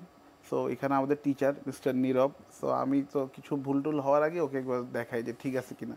তারপরে আছে শান্ত আছে, তারপরে আছে এয়ার হোসেন, তারপরে আমাদের ইঞ্জিনিয়ার আছে সুমন, রাসেল, অফিস স্টাফ, আবার মামা ম্যানেজার অ্যাডমিন মামা। ওনারা আসলে রাত দিন 24 ঘন্টা কাজ করে, বিকজ একটা সিনেমা হইলে যেটা হয় যে কোনো স্কেজুল নাই, তো তাদের প্রতি গ্রেটফুল। আর যদি কারো নাম ভুলে যাই তাহলে ইনশাল্লাহ সামনের বার যে কোনো একটা জায়গায় থ্যাংক ইউ দিয়ে দেবো। আর অবশ্যই এই জিনিসটা বলতে চাই ফাতেমা, যে প্রথমে যেটা আমি বললাম যে ফিল্মের একটা বড় পর্দায় সাহসটার জন্য আমি ফারুকী ভাইকে আবার থ্যাংক ইউ দিতে চাই, যে উনি ওই কারেজটা দিচ্ছে যে আরে পারবি, কোনো ব্যাপার না। তো এইটার জন্য ওই সাহসটা অনেক ইম্পর্টেন্ট ছিল। সো ওনাকেও থ্যাংক ইউ। এবং ইনফ্যাক্ট ধ্রুব ভাই আর উনি আমার হায়েস্ট নাম্বার অফ কাজ আমি একসাথে করছি, আমি খুব কম মানুষের সাথে কাজ করছি। সো ওনার দুজনের সাথেই বেশি কাজ হয়েছে।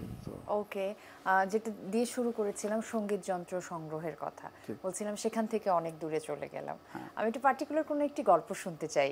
যে থাকে না যে অনেকে গান সংগ্রহ করে, তো আমি মানে চিন্তা করলাম যে আমি গান কালেক্ট করব, গান আমার কাছে চলে আসলো। ব্যাপারটা তো এরকম নয়, অনেক জায়গায় যেতে হয়, অনেক মানুষের সাথে মিশতে হয়, সেটা জোগাড় করতে হয়। তো সঙ্গীত যন্ত্র সংগ্রহ করার গল্পটা কিরকম, কি কি করেছেন? আমার একটা অনেকগুলির মধ্যে একটা খুব ইন্টারেস্টিং, যেটা হচ্ছে চারঙ্গ নামে একটা ছোট গিটারের মতো একটা যন্ত্র আছে, এটা আফ্রিকান একটা যন্ত্র। সো আমি প্রথমে শুনছিলাম স্কটল্যান্ডে গেলে ওটা পাওয়া যাবে।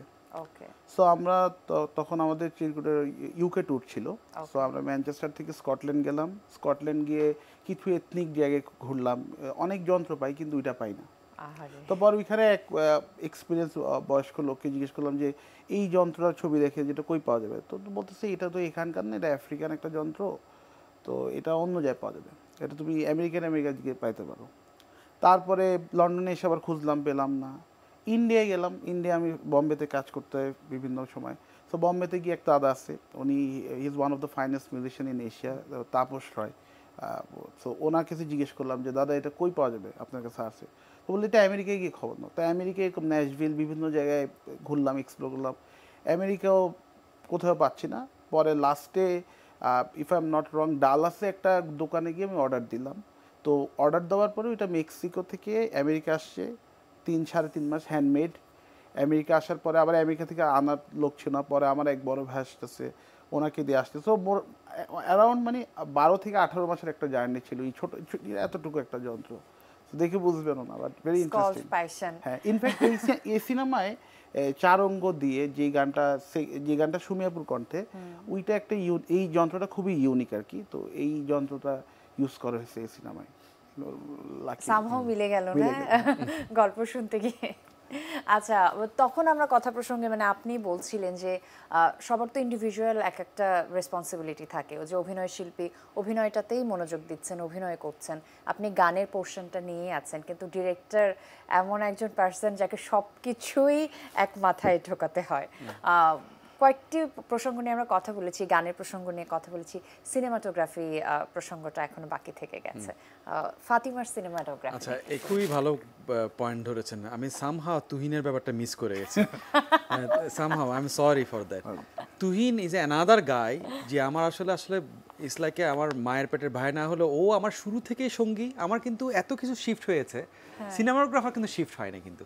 ওকে। সো ইনফ্যাক্ট এই ছবির আগে আমি আরেকটা ছবি শ্যুট করতে গিয়েছিলাম, 3 দিন শ্যুট করার পর বন্ধ করে দিয়েছিলাম। সো লাইক তো তুহিন আমাকে বলতো যে ভাই আপনার 3 দিন 4 দিন যায়, বলে কি ঠিক আছে, মানে সিনেমা 3 দিন 4 দিন শুট করার পর আমি বন্ধ করে দিয়েছিলাম। ওখানেও আমার প্রায় শুট হয়েছে, মানে তো পেছনে আরো অনেক গল্প আছে। আমি এই দাহকালের আগে, এটা আরো আগে। হ্যাঁ, কিন্তু ওই 3-4 দিন তো শুট আর এমনি হয়নি, সেটা তো স্ক্রিপ্ট আছে, সবকিছু আছে। যাই হোক, ওটা অন্য রিজনে আমার যাকে আমি কাজ করেছিলাম, আমার মনে হয় না একে দিয়ে হবে, মানে এটা হচ্ছে না আর কি, যেটা আপনি কাস্টিংটা চেঞ্জ করতেন নাকি? ওটা পরে সেটা হলো না আর কি, সেটা আমি না যাই। তো তুহিন আমাকে এরকম বলছে বলছে শুরুতে যে 5 দিন যায় 6 দিন যায় যে ভাই আপনি ঠিক আছেন, এভরিথিং অলরাইট, আপনি হ্যাপি, তখন আমি বললাম আমি হ্যাপি, ডোন্ট ওয়ারি। টেনশনে ছিল আবার কখন বলে। যাই হোক, তুহিনের সঙ্গে আমার দীর্ঘ লম্বা জার্নি। সামহা আমার একটা হ্যাবিট, আমি যখন কোনো মাংসের দোকানে যাই, আমি বছর পর বছর একটা মাংসের দোকান থেকে মাংস কিনি। তো এটা আমার নেচার। ধরেন পাভেলের সঙ্গে মিউজিক মনে হয় অন্য কোনো মিউজিক ডিরেক্টরের সঙ্গে ইন্ডিয়াতে, বোম্বেতে কিছু মানুষ ছাড়া লোকালি খুব কম মানুষের সঙ্গে করা, সেটাও পাভেলের সূত্র ধরেই করা কয়েকজনের সাথে। সেমভাবে সিনেমাটোগ্রাফার কিন্তু একটা ডিরেক্টরের জীবনে একটা খুবই ইম্পর্টেন্ট এবং ভাইটাল। তুহিনের সঙ্গে কিন্তু আমার জার্নিটা লম্বা জার্নি, এটা 1-2 বছরের জার্নি না আর কি, এর দীর্ঘতর 8-9 বছরের জার্নি। এবং সেটা বিজ্ঞাপন থেকে শুরু হওয়া, সেটা সিনেমায় আসছে এবং সেটা কন্টিনিউয়াসলি আই হোপ যে এটা আরও অনেক দূর যাবো আর কি আমরা, because we became more like, এখন আমার চোখ দেখলে বুঝতে পারে আমি কি চাই, ও কি চায়, এখন কথা বলা কম লাগে আর কি, লাইক আন্ডারস্ট্যান্ডিং অনেক ভালো, ওটা খুব পাকাপোক্ত হয়ে গেছে। এই কারণে I am very grateful to him এবং ওর টিমের প্রতি। ওর টিমও একটা ডেডিকেটেড, ফ্যান্টাস্টিক ডেডিকেটেড টিম ওর। বাহ বাহ। আবারও আসবো অন্য প্রসঙ্গ নিয়ে, আপনার কাছে আমি একটু আসতে চাই। ইন্ডিয়ার ফিল্ম ফেস্টিভ্যালে আপনি বেস্ট মিউজিক ডিরেক্টর হিসেবে নমিনেশন পেয়েছিলেন, Filmfare, sorry. How was the experience, how was the feeling? যে মনে মনে হয়েছিল যে পাবো না, এই জন্য আসলে আগে থেকেই কোনো নমিনেশনটাও তো অনেক কিছু নাকি? আসলে ওগুলির জন্য তো আসলে এখন পর্যন্ত কাজ করতেছি না আসলে। অফকোর্স এগুলি জীবনে অনেক অ্যাচিভমেন্ট আলহামদুলিল্লাহ, বাট অনেস্টলি তো যে কখন কিছু একটা করতে হবে, গান বাজনা করতেছি এখনো ওই ফিলেই আছি। সো অ্যাওয়ার্ড নমিনেশন ইনশাল্লাহ এখন সামনে হয়তো পাইলেট পাবো, এখনো না। আচ্ছা, আপনার যে মিউজিক্যাল জার্নি, একটা জার্নিতে তো অনেক অনেক ফিলিং যুক্ত থাকে, অনেক অনেক এক্সপিরিয়েন্স যুক্ত থাকে। কোন এক্সপিরিয়েন্সটার কথা মনে পড়লে আপনার খুব ফিল গুড ফ্যাক্টর কাজ করে মনের ভিতরে? এটা আগে যে ধ্রুবের সাথে যখন পরিচয়, তো ধ্রুব ভাই তো বোম্বেতে টপ মিউজিক প্রডিউসারদের সাথে কাজ করতেন, মিউজিক ডিরেক্টরদের সাথে কাজ করতেন বিজ্ঞাপনের জন্য। তো আমার তখন খুব ড্রিম ছিল যে আমি যদি বোম্বেতে গিয়ে যদি কখনো এরকম একটা লাইভ মিউজিশিয়ানদের সাথে কাজ করতে পারি। সো তখন আমার মনে হচ্ছে ধ্রুব ভাই ওয়াজ দ্য ফার্স্ট পার্সন, অনেক আগের কথা হচ্ছে 10 বছর বা 11 বছর আগে, যে 9-10 সালের কথা, যে আমরা পুরো বিজ্ঞাপনের 5টা বিজ্ঞাপনের মিউজিক করতে বোম্বে যাই। এবং এটা এখনো আসলে লাইক ড্রিম, যে আমি প্লেনে করে যাচ্ছি মানে মিউজিক করতে বলিউডে, এটা তো আসলে এখনো নস্টালজিক। তারপর থেকে আলহামদুলিল্লাহ এখন পর্যন্ত অনেক সারা পৃথিবীর সব গ্রেটেস্ট জায়গায় কাজ করার সুযোগ পাইছি। লন্ডনের অ্যাবি রোড থেকে শুরু করে আমেরিকায় মাইকেল জ্যাকসন স্টুডিওতে আমরা গিয়ে কাজ করছি। সো আলহামদুলিল্লাহ। So but that was actually the goosebump. আরও একটি প্রসঙ্গে কথা বলতে চাই, লিভিং রুম সেশনটা নিয়ে, জি, যেটা টাইম স্কোয়ারে বিজ্ঞাপন যাচ্ছে, একটু শুনি। তো লিভিং রুম সেশন বেসিক্যালি আমি খুবই সিলেক্টিভ মানুষের সাথে কাজ করছি, ধ্রুব ভাই আর ফারুকি ভাই, আর কিছু কিছু জায়গায় অমিতাভ ভাই। সো আসলে আর কারোর সাথে ওভাবে কাজ করা হয়নি। তখন যেটা হয় যে কিছুটা একটা করতে হবে সারা বছরে। সো লিভিং রুম সেশনে আমার খুব পছন্দের কিছু গান আছে। ও আরেকটা জিনিস, আমার ব্যান্ড। সো এই আমার মনে হচ্ছে I can do something more also, মানে টাইমটা স্পেসটা থাকে। তো লিভিং রুম সেশন তখন চিন্তা করলাম যে ওয়াই আই ক্যান স্টার্ট। আর লিভিং রুম সেশনের আগে, সরি আমি গুছাই কথা বলতে পারি না, আমরা বুঝতে পারছি। তো এটা হচ্ছে যে আমরা প্রথম শুরু করি চ্যানেল 9-এ জেনিক্স নামে একটা প্রোগ্রাম, যেখানে চিরকুট পারফর্ম করতো লেজেন্ডারি আর্টিস্টদেরকে নিয়ে। তো ওইটার মিউজিক প্রডিউসার ছিলাম আমি। তো তখন প্রথম কোক স্টুডিও পাকিস্তানে শুরু হয়। তো ওইখান থেকে একটা শখ ছিল, ভাল লাগতো। তারপরে আমি উইন্ড অফ চেঞ্জ নামে একটা প্রোগ্রাম হয় গান বাংলা টিভিতে, তাপস ভাইয়ের, ওইখানে আমি সাউন্ড ইঞ্জিনিয়ার ছিলাম।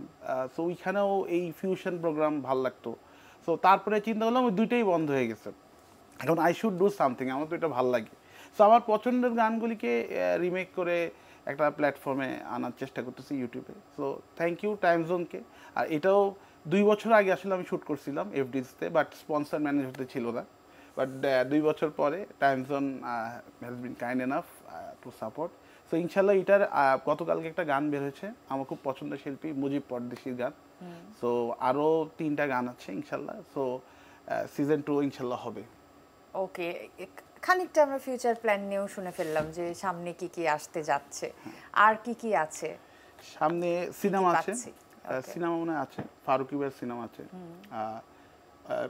আমাদের ক্যানাডা অনেক বড়, ফার্স্ট টাইম আমরা চিরকুট ক্যানাডা যাচ্ছি, সো ওইখানে মাস খানিক প্লাস প্লাস কিছু শো থাকবে। কতগুলো শো করতে যাচ্ছেন এখন পর্যন্ত? যেটা আমি আসলে ওই যে পোস্টার দেখলাম 2টা, আসলে সুমি আপু জানে সবকিছু, যে কোথায় যাচ্ছি, কয়টা শো, কোথায় থাকবো, বাট জাস্ট আপনি মনে হয় একটু পেছনে থাকতে পছন্দ করেন, তাই না? সামনের রোতে আসা ঠিক এখন এই লিভিং রুম সেশনের জন্য একটু সামনে কথা বলতে হচ্ছে, কারণ স্পন্সররা আমাকে চিনে না।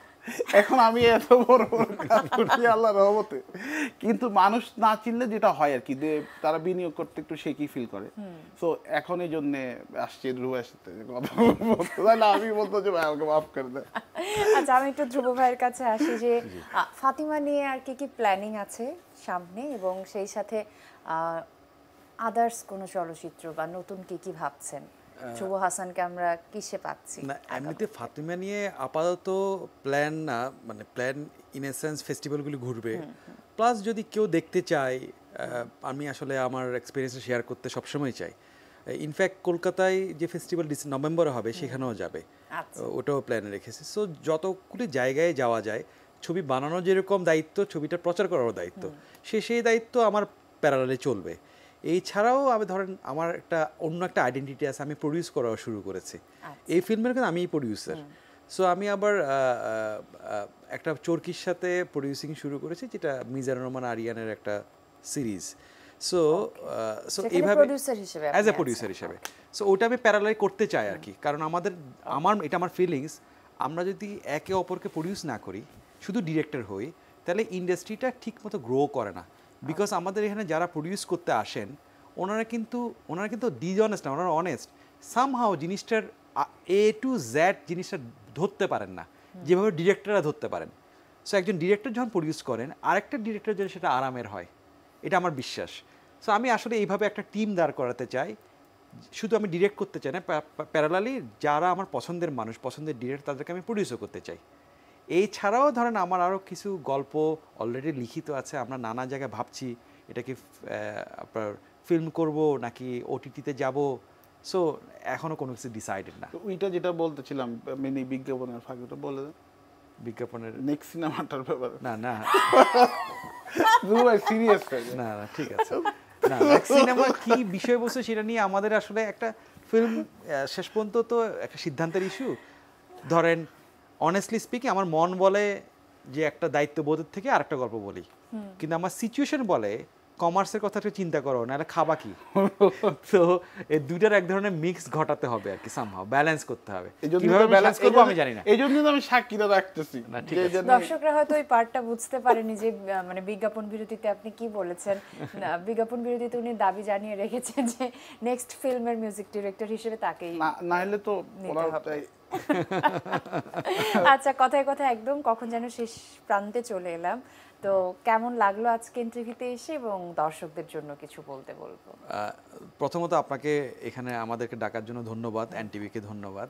আর দর্শকের উদ্দেশ্যে বলবো, আপনারা ফাতিমা ছবিটা এখনও যেসব জায়গায় চলছে কাইন্ডলি দেখুন। দেখলে যতজন দেখেছেন 1% মানুষ বলেছেন যে এটা তার সামহাও কাপ অফ টি না, 99% মানুষ কিন্তু এটা ভালোবেসেছেন, তাদের ভালো লেগেছে, তাদেরকে ভাবিয়েছে। সো কোনো ছবি ভালো খারাপ এইটা বলার আগে প্লিজ আপনারা ছবিটা দেখুন। আপনারা, আমি বলছি না নিজের ছবি বলে বলছি না, যে এই আমাদের দেশে কিন্তু অনেক ইন্টারেস্টিং কাজ হচ্ছে। সব কাজেই যে 100% কমার্শিয়াল ঘরানার হতে হবে এমন কোনো কথা নাই। আমাদের অনেক ইন্ডিভিজুয়াল ইন্ডি ফিল্ম হচ্ছে, যে ফিল্মগুলি নানাভাবে দর্শকের মনোযোগ আকর্ষণের দাবি রাখে। দর্শকেরও আমাদের যেমন দায়িত্ব আছে, দর্শকেরও কিছু দায়িত্ব আছে। দর্শক যদি এই ধরনের ইন্ডি ফিল্মগুলো দেখেন, তাহলে এটা আলাদা একটা বাজার তৈরি হয়, একটা প্যারালাল বাজার তৈরি হয়। যে প্যারালাল ফিল্মের কথা আলমগীর কবির সাহেব অনেক আগে থেকে বলেছেন, তারেক মাসুদরাও বলেছেন, আমিও এটা রিপিট করছি, একটা প্যারালাল ছবির মার্কেট খুবই গুরুত্বপূর্ণ। আমাদের যেমন কমার্শিয়াল ছবির মার্কেট আছে, আমাদের প্যারালাল ছবির মার্কেটের গুরুত্বপূর্ণ। তাহলে একটা সমান্তরাল ইন্ডাস্ট্রি দাঁড়ায়, যার ফলে আমরা সবাই লাভবান হই। আমরা সবাই যদি কমার্শিয়াল ছবি বানাই, নতুন কেউ কিন্তু মানে উদ্বুদ্ধ হবে না। ওর সামর্থ্য অনুযায়ী ওর মোবাইল ফোন দিয়ে একটা ছবি বানানোর ক্ষমতা ওর থাকা উচিত, ওকে এটা অ্যালাউ করা উচিত। তাহলে পরে আমাদের ভার্সেটাইল স্টোরি, ভার্সেটাইল গল্প, নানা জিনিস, নানা ক্রিয়েটিভ মানুষকে আমরা কেটার করতে পারবো। এই কারণে দর্শকের প্রতি অনুরোধ, আপনারা এই ধরনের ফিল্ম ইন্ডিভিজুয়ালি যারা বানায় ইন্ডি ফিল্মগুলি দেখুন, প্যাট্রন করে, খারাপ লাগে সেটাও লিখিতভাবে জানান, অনুভূতি জানান, কিন্তু সেটা দেখুন, দেখলে হবে কি এটার একটা মার্কেট তৈরি হবে, এই হলো আবেদন। দর্শকদের জন্য কিছু বলতে বলবো। তো প্রথমে আপনাকে থ্যাংক ইউ, কারণ আমার তো ক্যামেরার সামনে কথা বলতে নার্ভাস লাগে, ভয়ও লাগে, তো আপনি খুব সুন্দরভাবে প্রশ্ন করছেন, আমরা উত্তর দিচ্ছি। আর সেকেন্ডলি ক্যামেরার পিছনে যারা আছে, এই যে ভাই ক্যামেরা চালাচ্ছে আমার, তারপরে প্যানেলে যারা আছে সবাইকে থ্যাংক ইউ, যারা আমাদেরকে সাপোর্ট করতে, আমাদের মিউজিককে সাপোর্ট করতেছে। লাস্টলি যে কারণে আসছি, ফাতেমা তো আসলে একটা লং জার্নি। এখন ইতিমধ্যে যারা একটু ফলো করে তারা দেখতেছে যে ধ্রুবের একটা আসলে জীবনের একটা মূল্যবান সময় এখানে দিচ্ছে, অনেস্টলি আমি বলবো। তো যত সবাই দেখবে আমরা অত খুশি হব, এবং যেহেতু যেটা আমি আগেও বলছি যে এই মার্কেটটা গ্রোয়িং, এটা আরও অনেক গ্রো করার জায়গা আছে।